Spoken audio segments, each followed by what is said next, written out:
Hi friends, তোমরা সকলে কেমন আছো? দেখো, আমি আজকে ডিম কষা রান্না করেছি শুকনো শুকনো করে।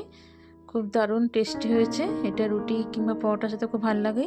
চলো শেয়ার করছি। প্রথমে আমি কড়াইতে তেজপাতা দিয়ে শুকনো রসুন দিয়ে রসুনটা একটু ভেজে নিয়েছি। তারপর আমি এখানে পেঁয়াজ কুচি দিয়েছি দুটো, একটা বড় টমেটো দিয়েছি, দিয়ে আদা দিয়েছি।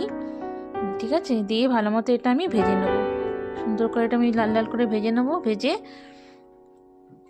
কিছুক্ষণ ভাজা হয়ে গেলে, লাল লাল করে ভাজা হয়ে গেলে এটাকে আমি নামিয়ে ঠান্ডা করে পিষে নেব।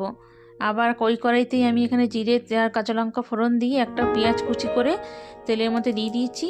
তো পেঁয়াজটা ভালো মতো লাল লাল করে ভেজে নেব। ভেজে ওইদিকে যে মশলাটা পিষে রেখেছিলাম সেই মশলাটা এখানে দিয়ে দিয়েছি। দিয়ে নুন হলুদ দিয়ে মশলাটা ভালো মতো কষাবো। কষিয়ে এখানে আমি একটা ভালো মতো কষাবো। কষিয়ে এখানে আমি কোনো মশলা ইউজ করবো না, খালি চিকেন মশলা ইউজ করব। তাই আমি 1 প্যাকেট 5 টাকার চিকেন মশলা এখানে পুরোটাই দিয়ে দিয়েছি, যেহেতু অল্প থাকে প্যাকেটে। তো দিয়ে আমি মশলাটা ভালো মতো কষাবো। দিয়ে অল্প একটু মিক্সি ধুয়ে জল দিয়েছি। তো তারপর মশলাটা ভালো মতো কষানো হয়ে গেলে এখানে আমি একটু চিনি দেবো।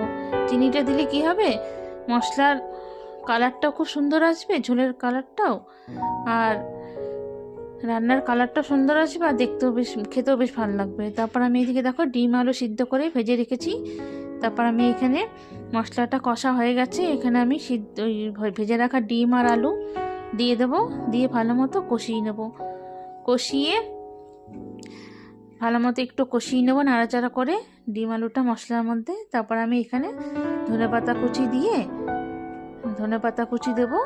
দিয়ে দেখো কত সুন্দর হয়ে গেছে কালারটা।